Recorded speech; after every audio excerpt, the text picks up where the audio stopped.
অদম্য মনোবল, প্রবল ইচ্ছাশক্তি আর কঠোর অধ্যবসায় থাকলে অসম্ভবকেও সম্ভব করা যায়। এটার বাস্তব প্রমাণ যশোরের ঝিকরগাছা উপজেলার কুলবাড়িয়া অজপাড়া গাঁয়ের মোহাম্মদ ইমাদুল হক। তিনি মাশরুম চাষ করে আজ সফল মাশরুম চাষি হিসেবে নিজেকে প্রতিষ্ঠিত করতে সক্ষম হয়েছেন। তার মাশরুম সেন্টারটি বাংলাদেশের মধ্যে চতুর্থ সেরা এবং যশোরের মধ্যে প্রথম। মাশরুম চাষ করে ধরেন এই যে এই গত বছর মোটরসাইকেল কিনলাম, এটা আপনার ওই যে কাঠের গুঁড়ো আর ওই যে 20 লিট খড় দিয়ে আপনার হচ্ছে আর পানি দিয়ে আপনার ওই যে 500 গ্রাম করে এটা 7-10 পিপিতে ভরে আপনার এই যে চাপ চিচাইপে আপনার এই যে মুখ লাগাচ্ছে, দেখছেন এই নেট লাগাচ্ছে পনটা। এই যে নেটটা লাগানোর পরে এই যে তুলো লাগালাম, এই যে তুলো লাগানোর পরে তুলোটা যেন সিদ্ধ করার সময় ভিজে না যায় সেজন্য আপনার এই যে ক্যাপ লাগাই দিলাম। এই যে ড্রামে আপনার এই যে নিচে মাছা করা, মাছার নিচে পানি, ওখানে এই যে মাছার উপরে এই ড্রামে ওইটা সাজাতে হবে। ওই যে 130টার মতো আমাদের ওই স্পান হতে ধরে দেওয়ার পরে ওই যে উপরে ওই যে ঢাকনি আটকাই এই যে 6 ঘন্টা হিট দিতে হবে, 6 থেকে 8 ঘন্টা দেওয়ার পরে আপনার হচ্ছে এখানে যে কাঁচের বক্সের ভিতরে নিতে হবে। এই যে কাঁচের বক্সের ভিতরে নিতে হবে, নেওয়ার পরে এই যে স্পিরিট ল্যাম্প আছে, এই যে এই ল্যাম্পটা জ্বালাইয়ে এই স্পিরিট ল্যাম্পের পাশে এটা রাখতে হবে।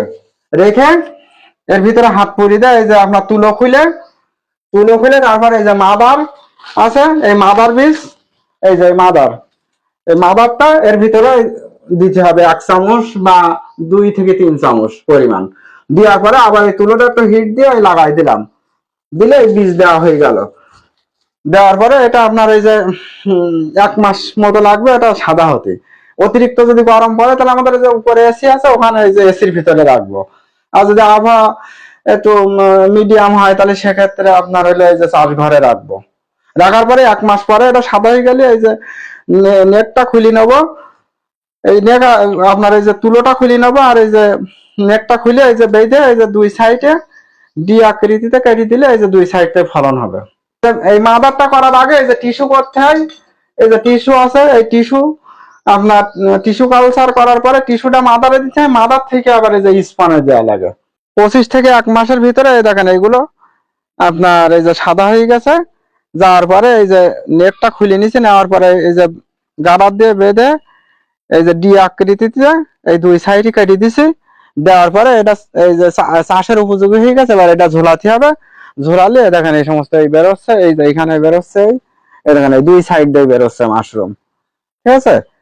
এবার এইভাবে আপনার এই যে মাশরুম আপনি দেখেন এই যে টাঙানোর আগে এই যে বেরোয় গেছে এই মাশরুম। এটা আগামীকালকেই ভাঙা যাবে ইনশাল্লাহ। এই যে মুকুল যেটা নিচ্ছে না, এটা 3 দিনের ভিতরে আপনার ভাঙা যাবে। এই যে 3 থেকে 4 দিনের ভিতরে এটা ভাঙার উপযোগী হয়ে যাবে। একবার ভেঙে নিলে সেখানে প্রায় 2 সপ্তাহ দেরি হবে আবার মুকুল নিতে। এইভাবে আপনার 4 মাস মতো রাখতে পারবেন। আমি হলো আপনার 2018 সাল থেকে চাষ করছি। আমার এখানে প্রায় 14 জন মহিলা শ্রমিক মিলে আমি নিজেও কাজ করি ওনাদের সাথে। আল্লাহর রহমতে এটাই আমার সংসার চলে, আর অন্য কোনো কাজ করি না। এই মাশরুম চাষ করে ধরেন এই যে এই গত বছর মোটরসাইকেল কিনলাম, আর এইভাবে মনে করেন যে মোটামুটি আল্লাহ খুব ভালো রাখছে। ভবিষ্যতে এটা হচ্ছে আপনার খুব বিরাট আকারে করার ইচ্ছা রয়েছে, যে ঘরে ঘরে মাশরুম চাষ করতে পারে, যাতে কর্মসংস্থান সৃষ্টি হয়, ঘরে ঘরে সবাই লাভবান হয়, পুষ্টি চাহিদা পূরণ বা খাদ্য চাহিদা পূরণ, এই সমস্ত এগুলা আমার উদ্দেশ্য রয়েছে।